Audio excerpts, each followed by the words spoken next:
Mega ప్రొడ్యూసర్గా నిర్మాత ఎస్కేఎన్కి టాలీవుడ్లో మంచి పేరుంది. ఇటీవల ఆయన చేసిన కొన్ని సినిమాలు కూడా బాక్సాఫీస్ దగ్గర మంచి విజయాన్ని సాధించాయి. అందులో బేబీ సినిమా ఒకటి. ప్యూర్ లవ్ అండ్ ఎంటర్టైనర్గా వచ్చిన ఈ సినిమాకి ఆడియన్స్ ఫిదా అయ్యారు.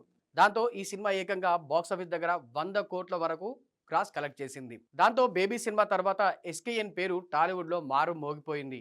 ఏ ఫంక్షన్లో చూసినా ఆయనే కనిపించారు. నిజానికి ప్రీ రిలీజ్ ఈవెంట్ ఆడియో ఫంక్షన్లలో ఎస్కేఎన్ మాటలకి ప్రత్యేకమైన స్థానం ఉంది.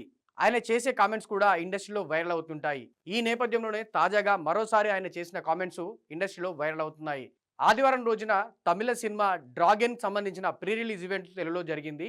ఈ ఈవెంట్కి దర్శకుడు హరిశంకర్, ఎస్కేఎన్ ప్రముఖులు హాజరయ్యారు. ఈ సందర్భంగా ఎస్కేఎన్ మాట్లాడుతూ తెలుగు అమ్మాయిలకు హీరోయిన్గా అవకాశాలు ఇవ్వాలంటే చాలా భయంగా ఉంది. ఎందుకంటే ఇచ్చిన తర్వాత వాళ్ళు ఏం చేస్తారో నేనే క్లియర్గా చూశాను. అందుకే కొంచెం ఖర్చైనా పర్లేదు, పక్క రాష్ట్రాల నుంచి అమ్మాయిలు తెచ్చుకోవడం, హీరోయిన్గా నటింపజేసుకోవడం మంచిది అంటూ కూడా కామెంట్ చేశాడు. తెలుగు వచ్చిన అమ్మాయిల కన్నా తెలుగు రాని అమ్మాయిలనే మేము ఎక్కువగా లవ్ చేస్తుంటాం. ఎందుకంటే తెలుగు వచ్చిన అమ్మాయిలు ఎంకరేజ్ చేస్తే ఏమవుద్దో తర్వాత నాకు తెలిసింది. సో అందుకని చెప్పి ఇక నుంచి నేను తెలుగు రాని అమ్మాయిలను ఎంకరేజ్ చేయాలని నేను, మా డైరెక్టర్ సాయి రాజేష్ గారు, మా కల్ట్ డైరెక్టర్ సాయిరేష్ గారు కోరుకుంటున్నాం. అంతటితో ఆగకుండా యూత్ని టార్గెట్ చేస్తూ తమకు నచ్చిన సినిమాల్ని అప్పు చేసి మరీ టికెట్స్ కొని చూడాలని, లేదంటే లోన్ యాప్స్లో లోన్ తీసుకొని మరీ సినిమాలకు వెళ్ళి చూసి ఆదరించాలంటూ కూడా కామెంట్ చేశారు.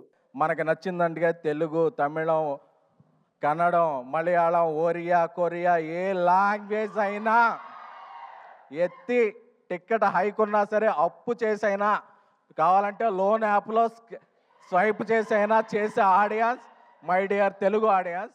ఈ నేపథ్యంలోనే తాజాగా ఎస్కేఎన్ చేసిన ఈ కామెంట్స్ ఏవైతే ఉన్నాయో అవి ఇండస్ట్రీ వర్గాల్లో సంచలనంగా మారాయి. తెలుగు అమ్మాయిలకు అవకాశాలు రావాలంటూ ఓ పక్క స్టార్ హీరోలు కూడా ఓ పక్క మాట్లాడుతుంటే ఎస్కేఎన్ వచ్చి తెలుగు అమ్మాయిలకి అవకాశాలు ఇవ్వడం కరెక్ట్ కాదంటూ ఎస్కేఎన్ చేసిన కామెంట్స్ వైరల్ అవుతున్నాయి. ఇక లోన్ యాప్స్ గురించి గవర్నమెంట్ సైతం అరికట్టాలంటూ పోరాడుతూ ఉంటే ఒక సినిమా స్టేజ్ పైన లోన్ యాప్స్లో లోన్ తీసుకొని మరి టికెట్స్ తీసుకొని సినిమాలు చూడాలంటూ ఎస్కేఎన్ కామెంట్స్ చేయడం సంచలనంగా మారింది. మరి ఎస్కేఎన్ చేసిన ఈ కామెంట్స్ ఇంతటితో ఆగుతాయా లేదా పెద్ద దుమారాన్నే లేపుతాయా అనేది తెలియాలంటే మరికొన్ని రోజులు ఆగాల్సిందే.